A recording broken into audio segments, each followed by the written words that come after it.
everyone. This is Ronnie with Everything Vive. I'm here with Greg Louden. He's from Third Eye Studios. Greg, how are you doing today? Yeah, I'm good. Thanks for having me on. Yeah, no, of course. And yeah, just to give a little bit of background for people that are listening, this is not the first time that Greg and I have spoken. We actually did an interview with each other back at GDC 2018, 2 or 3 weeks ago, I guess now. And unfortunately, we had a mishap with the recording. So this is us kind of reconnecting and getting a chance to talk about the game because we really had a great conversation and we wanted to try to get something out there for everyone to listen to. So I guess Greg, if you want to kind of briefly introduce yourself and what your role is at Third Eye Studios. Sure. So yeah, I'm Greg Louden at Third Eye Studios. I'm the lead designer on Downward Spiral Horus Station, and it's what we like to call a mysterious and atmospheric sci-fi thriller that's coming to PC, PS4, and every VR platform. So PSVR, HTC Vive, of course, Oculus Rift, and Windows Mixed Reality. So we're definitely we have a really exciting kind of VR version of the game that comes included in the game. So if you obviously if you're listening, you probably have a VR headset. But if you're curious to play the version without the VR headset, that's an option as well. But yeah, I'm the lead designer. We're a really small team based in Helsinki, Finland. I'm the lead designer, but I'm actually the only designer. And we have one other programmer kind of working with me and 3 artists. So there's kind of a core team of 5. We have 1 sound designer, so it kind of all adds up to around 8 people. And I think the other thing I should say is we're all very experienced. So that's how we can create a game that's really high quality and looks as it does, as you can probably see in our trailers and when you learn a bit more about the game. Yeah, and for those out there that aren't aware, you can actually check out the game, a version of the game now. If you have access to Steam, you can go and check out. It's called Downward Spiral Prologue, which is the kind of short snippet of gameplay that they released previously, so you can get a kind of a taste before the eventual release of the larger product, Horus Station, which will be coming out in the future. I definitely recommend it for anybody that has a VR headset, or even if you don't, just to go check out the game because it really is a great experience. And like Greg was saying, it's definitely atmospheric. You mentioned, Greg, the fact that the people on your team have quite a bit of experience, and that was one of the things that I really took away from our first conversation was the fact that although you guys are a relatively small team, you come from a very diverse set of backgrounds and backgrounds that kind of bring a lot of unique skill sets to the table as far as especially a VR experience is concerned. I don't know if you want to talk a little bit about what some of those backgrounds are at your studio and kind of what makes you guys, I think, especially able to bring this type of experience to VR. Yeah, definitely. I think the interesting thing about Third Eye for people is we're essentially, in terms of development, we're half ex-Remedy. So Remedy's the famous studio that made Quantum Break and Alan Wake, where a couple of our, myself included, worked on some of their games. And the other half is ex-Unity. So we're using Unity to make the game, but we're very lucky that we have these great programmers that essentially they provided some tools for us, which we're using, which makes it a lot easier to develop for VR using Unity. And the final component is Ville Valo, who's a very kind of famous Finnish musician who's from a band called Him. And he's essentially created this amazing electronic ambient score. So I'd like to say we're a mixture of storytellers, technology, or games technology, that is, and also a rock star in the case of Ville Valo, who's like a platinum selling artist whose music in our game is very different, but it's very, very cool. It really connects with our atmosphere. And I think the one thing I would like to say for people about the game that's interesting is that we don't have any cinematics, we don't have any voiceover, we don't have any diaries. It's completely visual storytelling. And obviously, when it's purely visual, we also make the most of having great music and sound. So it's a really unique experience, and I think it's something that only we could make because of our team setup. Yeah, and correct me if I'm wrong, but I also remember, in addition to all of those different types of experience, that you had mentioned some type of film experience Of or an course, FX yeah. studio experience.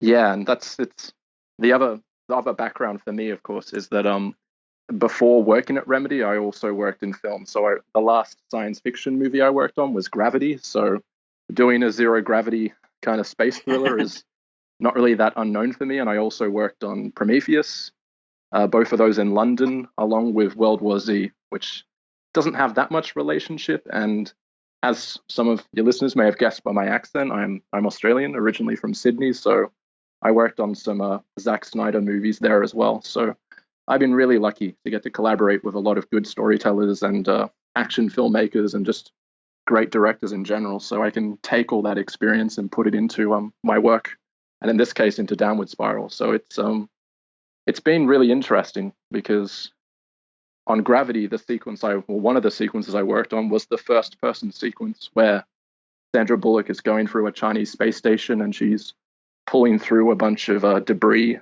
And working on Horus Station, it's really amazing where I kind of had this.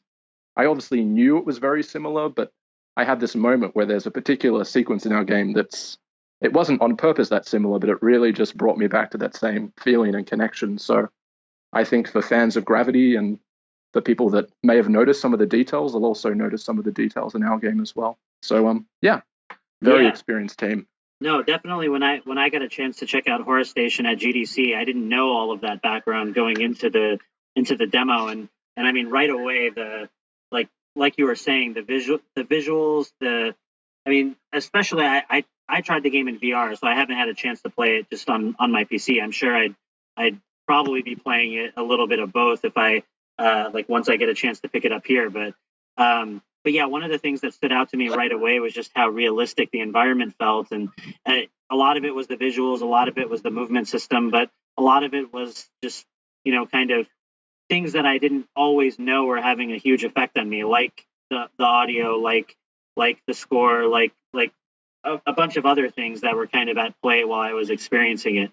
I don't know if you could talk a little bit about some of the unique challenges and in creating atmosphere in VR, and maybe I know since Horror Station it works both in VR and on the PC, kind of what you guys have done to maybe create an experience that maximizes both of those different platforms.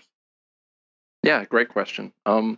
It's incredibly complicated, but also like I know it's counterintuitive, but quite simple to create atmosphere, and I think it comes from tension.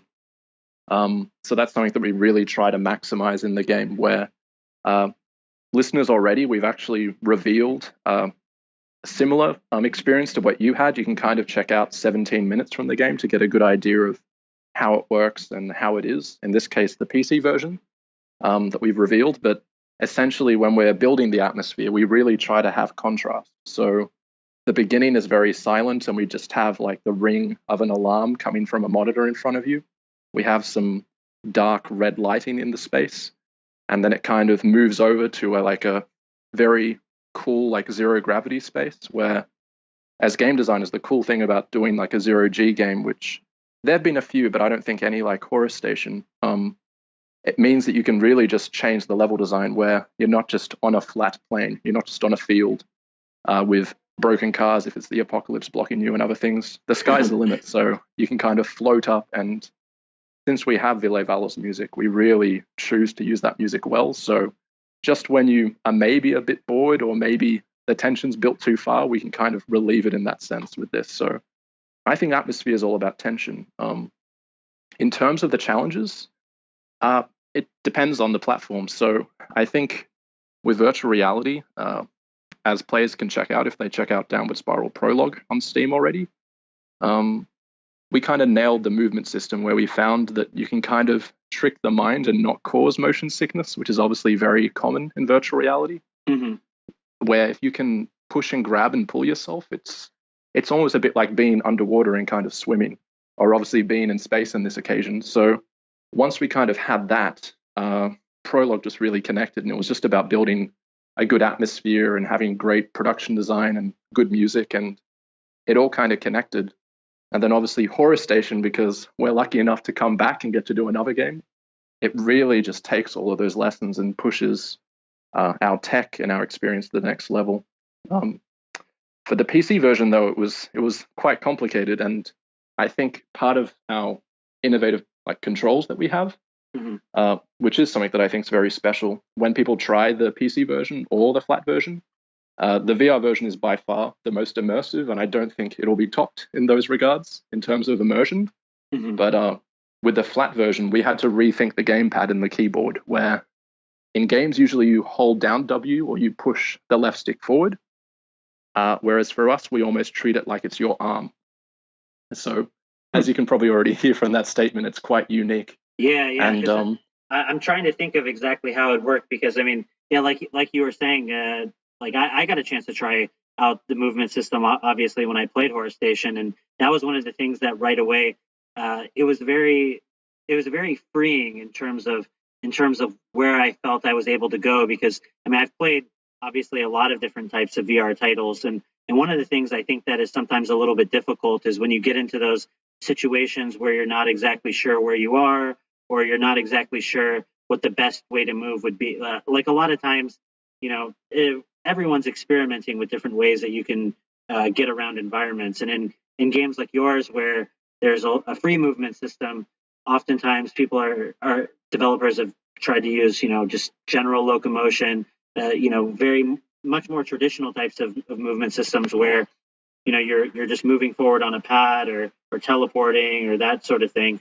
And what I really liked about what you guys are doing is the fact that you really combined multiple systems. You, like you said, you're able to push off of the environment, and you can really push off kind of anywhere that you're able to reach in order to gain momentum in the zero-G environment. But then you're also able to pull yourself with the grappling gun. And for me, anyways, it was a very seamless transition from using one versus the other. It was never, to get back to, I guess, things that I've seen in other games, it's kind of a binary. You usually choose one mode of movement or another.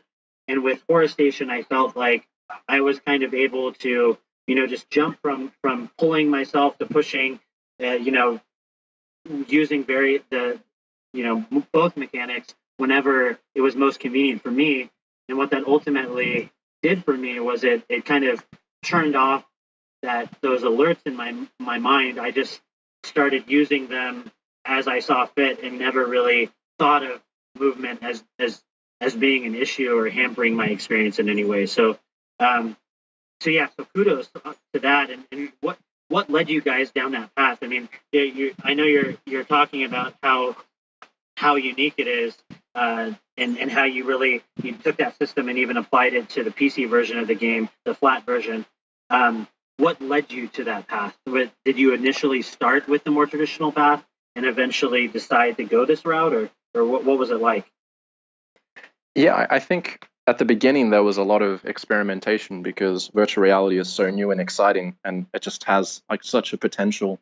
There were obviously a lot of tests where maybe, unfortunately, players and yourself don't get to experience the things where we try things that don't work, that make you feel sick and other things. But we just found that once we kind of nailed the movement, it was kind of like a eureka moment where it just all made sense. And once we had that, it was more of an issue of players could, and ourselves as well as designers, you could so easily move around the station, and it just kind of created this unlimited potential where we just started thinking what would be cool in the space rather than thinking, how do we design a locomotion system? So in Horus Station, we have 3 ways to kind of move around. We have the push to float, or the pull yourself forward locomotion you mentioned. We have the grappling magnet, which is my favorite.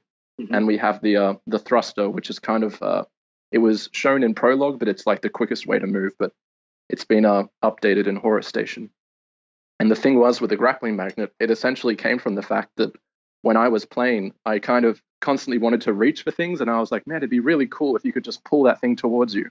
And then it just came to me being like, why don't we create a grappling hook, which is kind of similar to, I think, what a lot of other cool characters have in games or certain games. So it hadn't really been used in those proportions yet, but it just it came organically and naturally. It came from just, I think the question of just wanting to deliver to the player to kind of do what you said, which is just get lost in the world and not question the world. So Yeah, because when you break it down like that, I mean, thinking about kind of how the different movement mechanics work together, I mean, it really does allow for much larger types of spaces and more. I mean, again, kind of referencing what you talked about previously with creating tension and kind of move in Horus Station. I remember being kind of in on one hand in a lot of kind of smaller, cramped hallways and stuff like that. I mean, reminiscent. Think Alien and different movies like that, where you're really kind of confined to a more oppressive space, and then those corridors kind of opening up to much larger spaces. And I can imagine that when you're in the tighter spaces, the pushing mechanics make a lot more sense. But then when you're in those large environments, having to finding a way to be able to still move around while not always necessarily near an object or near a wall. I think you guys balanced both of those systems really well. And when I played it, I never got a sense like I was frustrated, like I can't do what I need to do in this situation because the mechanics are holding me back. I always felt like, if I was engaged in a firefight and I didn't move or do what I needed to do right away, it was always my fault for not, using the systems correctly. It wasn't the game kind of lacking in the types of abilities it was giving me. So that was also something I guess I noticed. And I guess along those same lines, if you could talk a little bit about what it's like balancing, cinematic authored experiences in VR versus the emergent gameplay. I think that becomes kind of just a byproduct of the fact that you are in the game and kind of physically moving around. What are some of the challenges there, and what do you guys do to try to move or not move the player in certain directions? Yeah, it's a really good question. I think the traditional response would be you'd use cinematics, but in Horus Station, I think a cool thing is we don't have cinematics. It's we have like a series of principles we like to follow. Like one of them's atmosphere.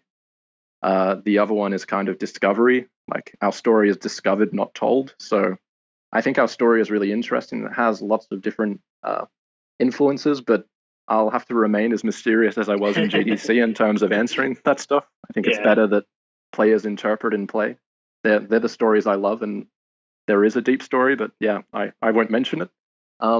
But the other thing is just it's something that we like to call like play don't show, and it's something that you said where we really just want the story to emerge from the players itself. So the cool thing with the locomotion, and it's something that we noticed, and it's also a feature of the game, is you can play through Horus Station without any enemies and without any combat. And for us in testing and just playing the game, it's completely okay because the movement system alone just makes it an interesting experience. The combat, if you want it, it obviously amplifies the experience. But if you just want the experience of exploring and puzzles and those things, we offer that as well. So in terms of balancing, it's I think it's more similar to like scoring a film in a sense. Like that's kind of one way we've looked at it. A lot of games usually use dynamic music where music loops when you're in combats, but we try to do it for emotion because we don't have dialogue, we don't have voiceover, we don't have cinematics, we don't have diaries. If we really want to emphasize a moment, we use music. So it's quite similar to a silent film, I guess you could say, in a sense. And yeah, in terms of the whole pacing of it all, it really starts from the story. So I think I may have told you at GDC, but when we started planning the game, I wrote a full screenplay of it. So I know at the end of this act, there's a major twist. I know here, there's this, there's that. And in terms of balancing the emergent gameplay with the cinematic experience, it more comes from just using cliffhangers and other conventions. So there's a lot of cliffhangers, but they're not told. So it's a bit of a complicated response. I don't know if you got anything out of it, but that's kind of how we've tried to control it. So we've written a screenplay, used that to guide the experience, and then taken the screenplay away and just amplified everything on top of it. Got it. No, because you're totally right. I mean, when I played it, I definitely was just, I felt like I was learning the story at my own pace while I was exploring. And a lot of and a lot of the atmospheric stuff that made me feel certain ways during the game, was kind of the story that I was getting. Just the fact that I thought, for example, when I finally was able to, and no spoilers or anything like that. I think this is most people will probably assume that at some point you get out of the station for a bit, given that it's a zero G game. But just for a second, when I opened one of the hatches and got out, before I even knew that I had opened the hatch, the sound cues, just the way that the audio changed to where all of a sudden I couldn't hear anything, and my perception was warped from the loss of pressure in the corridor that I was in. Like it was kind of, especially in VR, it was a really immersive moment for me, because I felt something that I didn't necessarily see. It was something that I guess I heard, but the effect of it was that I felt like something had changed around me. And I thought that was a very powerful moment for me.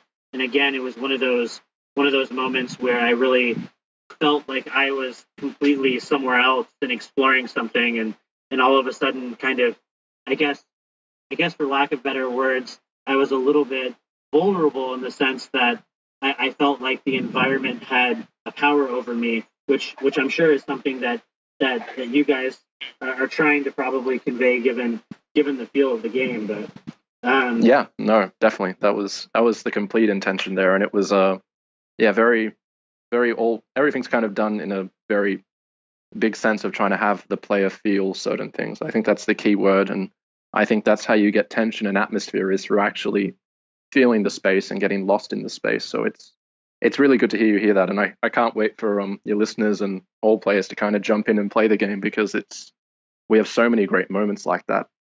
And the other thing we haven't really spoken about, I realized, is we've been talking about it like it's just a solo game, but it has 2-player online co-op. So you can go through our entire story in virtual reality online, which online co-op in VR is amazing. Like it's cool to see yourself floating around, but when you see another player reaching and grabbing things and using a grappling magnet as well, it's another completely new experience. And I think the cool thing is we've really managed to keep, I feel, that experience together.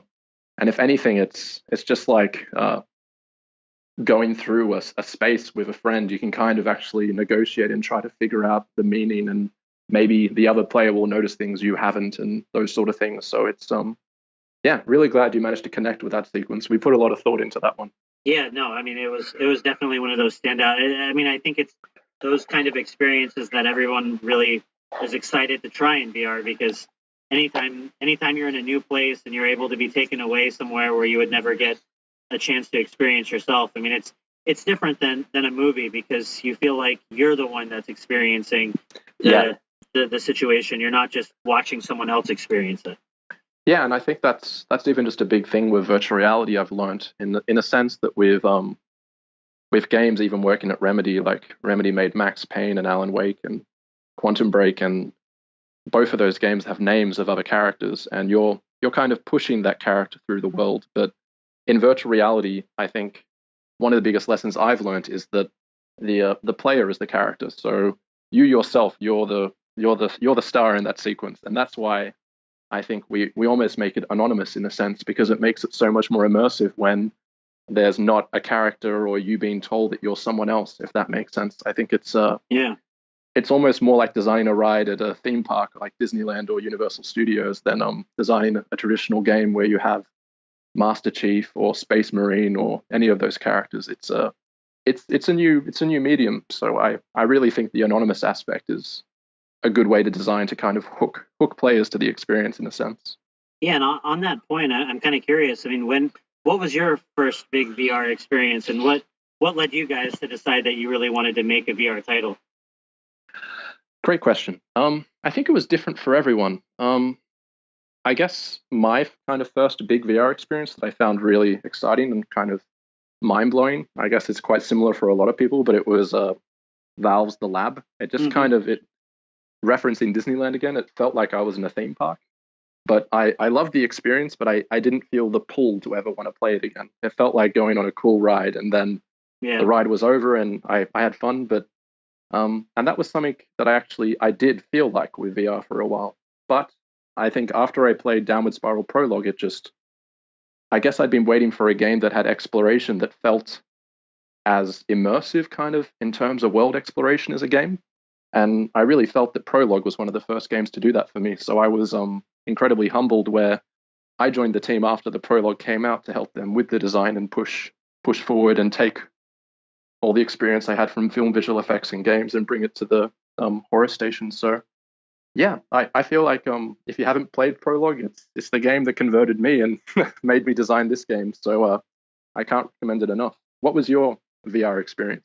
Yeah, no, that's a good question. I mean, I had initially tried some of the early like Oculus DK1 stuff, and I want to say that the first, I mean, that didn't blow me away like the Vive did when I first got it, because like you said, I mean, I think one of the first experiences that I played with room scale VR, especially where I felt like I was just completely, in another world, was probably the lab or the blue probably when I first got my Vive.